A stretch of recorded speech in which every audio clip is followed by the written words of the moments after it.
He posted today, left tackle Josh Simmons in the middle of it. Travis Kelce, training camp fight, veteran, breaks it up. Coach, you don't want a soft team, obviously. You also don't want a UFC matchup in training. Other people could feel it instantly. The Cleveland Browns didn't just make a coaching move, they dropped a full-blown shockwave that rattled the entire NFL. Kevin Stefanski is officially out, and the reaction from players, media, and fans tells the real story. 7 of Chiefs training camp in day 3 in pads, and it was scorching hot. Also, tempers flared, probably partially due to this heat, how things are looking. Now let's talk about this heat and when the heat can sometimes get to the players and they take things a little too far. The aftermath of this play here is what everybody was talking about earlier. It was a 9-on-7 play, the run period. We saw some rookie-on-rookie violence thanks to Mark Polos of Case. This was never just about wins or losses, not even close. This was about power. This was about control. And this was about one quarterback who flipped the whole building upside down the second Shedeur Sanders walked through the door. To this training camp fights overall. Hate training camp fights. Love Travis Kelce breaking up the training camp fights. I think training camp fights are an indication of lack of discipline, not an indication of... The moment the news broke, you could feel the tension league-wide. Something finally snapped in Cleveland, and the conversation locked in on one name, Shedeur. Tonight, we're not holding back. We're breaking down exactly why this firing really happened, what went sideways behind closed doors, and why so many people believe Shedeur Sanders is finally free. But before we go any further, understand this loud and clear. This story is way bigger than a coach losing his job. This is about the future of an entire franchise. This is about a young quarterback who's been waiting patiently for his moment. And this is about a front office sending a message the whole league can't ignore. For the biggest thing was getting my body right. You know, last year was pretty taxing on my body, and I mean, it is what it is. I've had more snaps than a lot of guys, if not everybody in the NFL over the past 5-6 years. And you know, I'm very fortunate. I'm very prideful of that.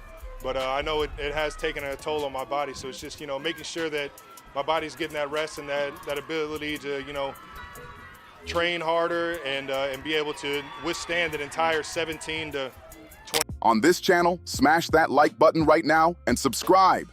We don't do fluff over here. No agendas, no media spin, no sugarcoating. Just raw, straight-up NFL talk. Started going at it, with Simmons losing his helmet before players and coaches stepped in to pull them away from each other and separate them. Andy Reid quickly walked Simmons back from the scene of the crime, and who knows what he said.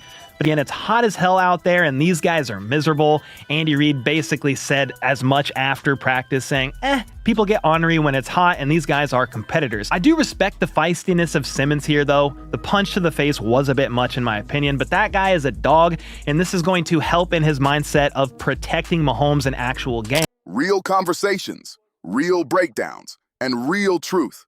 And if you rock with Shedeur Sanders, drop a comment right now saying SS 100%. Let it be known who you're standing with, because this moment matters. Everything changes from here. Now let's rewind to where this really started. ABC 9 Sports Director Len Jennings joins us now. Chiefs training camp starts to heat up. Yeah, and the weather too. The weather's still hot out there as well.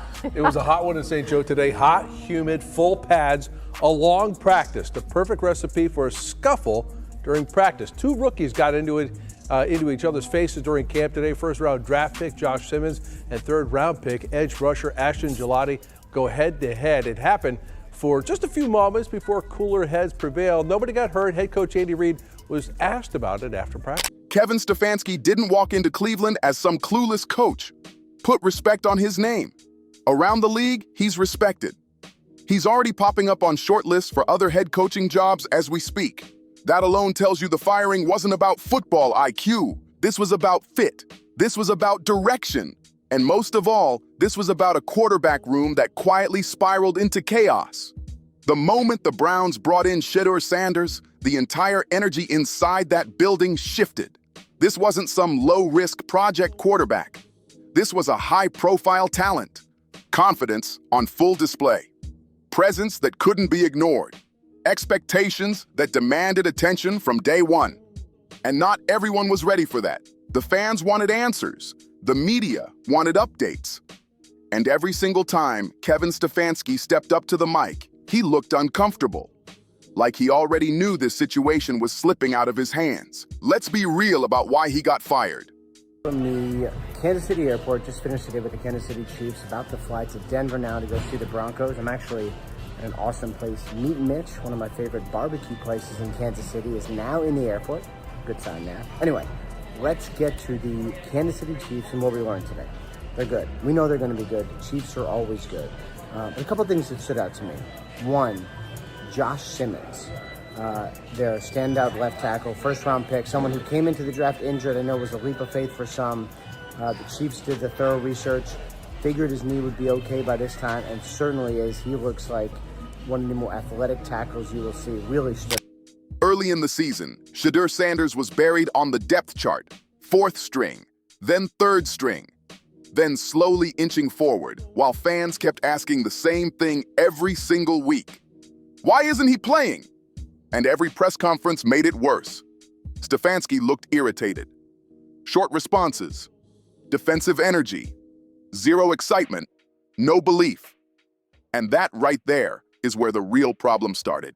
Uppercut seemingly the right play because it's up under there, but the pads. Yeah. Because you can catch the pads there, so that's not as easy. The helmet grab, always the play for the losing participant. That is always who's going first, or it's first act of aggression, straight to the helmet.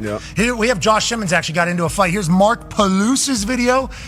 He's filming it from his camera, I think, so it's hard to get it. You'll see it though. There's Josh finishing a play. Jab, boom. Ooh. What? Ooh, I like that. What? And then guy grabs his helmet, takes it off. He's still in there.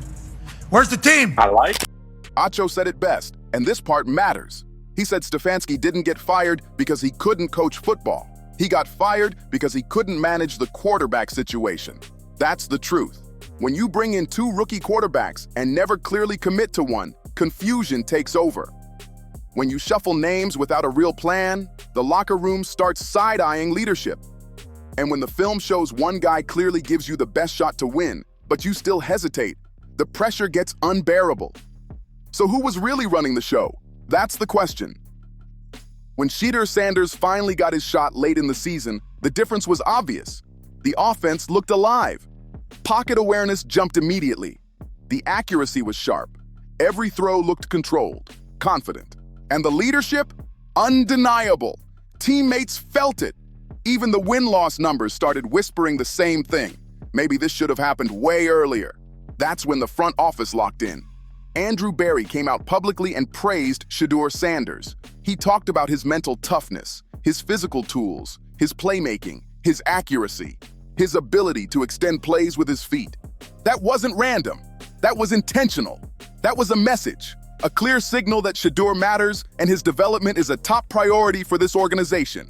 Yes, coaching matters, no doubt. But then came the interviews, the questions, and finally, the one line that set the entire N.F.L. on fire. Right there, yeah. Competitive spirit, man. It's hot and you get ornery. We're just out there competing, having fun. You know, off the field, we're all loving brothers, but once we're on here, we're trying to knock each other's head off. So it's all love. You know, out here grinding, you know, in this hot weather, but we're all just trying to get better, 1% better every day. Defense and offense, we're fighting back and forth every day. So just trying to improve and get each other better. The new head coach will have input on the quarterback decision. That single sentence split the league in half. One side said, of course, the head coach should have input. The other side knew exactly what that really meant. On the surface, that argument sounds completely normal. You're hiring a leader to run the entire football operation. Of course, he wants players who fit his system. That part makes sense. What did you make of this fight? And also, you know, I've seen a lot of people want to ask questions in the chat earlier. Did you have any experiences, or did you witness any fights between teammates during the hot, humid days of August and July? Did I? Oh my goodness, absolutely. Look, I'm watching this right here, man. This is regular camp business. Is what this thing is. That's it. Like Andy said, I mean, it's hot. Guys are seeing the same face over and over again. You block the same dude every other play. I mean, you're getting tired of it. You're going down, the monotony of it. And you just out there and you just got an attitude. Have you ever just noticed summertime is usually when things start happening, when all the crazy things start happening in the world? But then the other side jumps in and says, wait a second. We literally just fired a coach because his input in the quarterback room failed badly. Why would the Browns turn around and risk making the exact same mistake all over again? And that's exactly where the Cleveland Browns are standing right now, at a crossroads that will define this franchise for years. This decision isn't small. This is identity-level stuff. If you truly believe Shedeur Sanders is the future, then everything else has to flow from that choice. No shortcuts. A lot of white jerseys. I didn't like that. I didn't like that, AQ. Now, that play might have gone. I didn't like that either, but my man stood in there. He stood in the pocket like Ilya Taporia. Yes, he did, like Ilya Taporia. Yes, he did. He Max Holloway'd that thing. He said, we'll do this right here on your guys' side. Let's assume the offense is on the complete opposite side of the field. Let's assume that he's on a complete opposite side of the field. And also, let's understand that this is very normal. Or they're for training thinking camp. rookie's a little too overzealous. Well, and also, he's got a great... Yeah, that was fast. Powerful Quick. punch. That was quick. He's worked on that. I think he's been in a gym before. Because the placement, too, that would have been... Yeah. Now, with a helmet, not the greatest move. The head coach you hire must believe in him. The offense you install must fit his skill set. The receivers you bring in must be clean route runners who can separate. The offensive line you sign must protect the pocket. You build a timing-based offense. Quick reads, fast releases. Let Shedeur operate and do what he does best. That's how you maximize him. But if you hire a coach who wants a run-heavy system with a scrambling first quarterback, then Shedeur becomes a square peg forced into a round hole.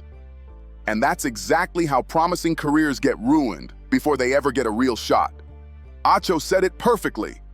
If Stefanski was fired because he didn't start Shedeur early enough, then the next coach has no choice. Shedeur has to be the starter from day one. Not because of hype, not because of noise, but because the organization already made its stance clear by firing the coach who hesitated. Think about this for a second. If the new coach comes in and benches Shedeur all over again, what actually changed? Nothing. The same storyline repeats. The same controversy explodes across every sports network. And by week 6, the new coach is under fire just like the last one. To bring the nastiness out of anybody. It will. The cold will slow everybody down. Everybody stay inside. But the heat, you got to be outside. Oh, you're gonna make everybody gonna pay for that. And so you can see, look, Josh Simmons right there. Look, he's gassed. And so he's trying to get just a little bit extra push on Ashton. And Ashton took it. Hey man, he took it personal as he should have. Say, hey man, you ain't got to drive me like that. You know, you already been pushing on me. They've been showing clips of you doing things to me, right? But man, I tell you what, this is regular camp stuff. That's all it is. It's just camp fire. But here's the balance that cannot be ignored. Shedeur Sanders is not bigger than the head coach. That matters a lot. The Browns are about to hand someone a multi-year deal worth millions. That coach needs authority. He needs respect. He cannot walk into a locker room where one player controls everything. That creates resentment. That creates division. And that's how teams fall apart from the inside. The solution is actually simple. You hire a coach who genuinely believes in Shedeur Sanders. You hire a coach who wants to develop him into a franchise quarterback. You hire a coach whose system fits him perfectly. Then you make the competition real and fair. Shedeur starts week 1. If he struggles, you adjust, not panic. If Shedeur excels, you let him grow. You let him flourish. Simple as that. The absolute worst move Cleveland could make right now is hiring a coach who secretly wants his own quarterback and only tolerates Shedeur Sanders instead of fully believing in him. And that's exactly what a lot of people think happened with Kevin Stefanski. Go back and watch those interviews. Really watch them. Pay attention to the body language. Listen to how Stefanski talked about other quarterbacks compared to how he talked about Shedeur. It always felt tense, awkward, like he was irritated by the attention, like he didn't even want to entertain those questions. Fans pick up on that instantly. Players feel it even faster. And in today's N.F.L., perception matters almost as much as what happens on the field. Locker room energy matters. Vibes matter. When players see a young quarterback ball out and still not get a fair shot, faith starts slipping. They start questioning leadership. They start wondering if decisions are being driven by ego instead of winning. And that kind of doubt is poison for any organization. Let's be clear though, this Browns roster is not hopeless. Not even close. The defense is legit. Proven playmakers at every level. The foundation is already there. What's missing is offensive stability, consistency. The offensive line struggled all season protecting the quarterback. The receiver room lacks true separators who can win one-on-one. But here's the thing, those problems are fixable in one offseason. But none of those fixes matter unless the quarterback plan is crystal clear. And that brings us right back to the headline. Shedeur Sanders is finally free. Not free because the starting job is guaranteed. Free because the biggest obstacle standing in the way of clarity is gone. Free because the next chapter of his career can finally be written without passive-aggressive press conferences, without mixed messages, without half measures holding him back. But freedom comes with pressure, heavy pressure. There are no excuses left, no hiding behind development timelines, no sitting quietly on the depth chart waiting for permission. If Shedeur Sanders is truly the generational talent so many believe he is, this is his moment. He has to take it. He has to command the offense. He has to lead like a franchise quarterback. He has to earn trust from the new coaching staff, not demand it off reputation alone. And now the Cleveland Browns have to answer the biggest question of all. Are they finally building around a young quarterback with first-round level talent who slipped through the cracks? Or are they still chasing the next quick-fix veteran just to buy time? That answer is coming soon. If you rock with Shedeur Sanders, smash that like button. Subscribe if you want real NFL talk without the spin. Drop a comment and let me know where you stand. Share this with someone who needs to hear it. I'll see you on the next one.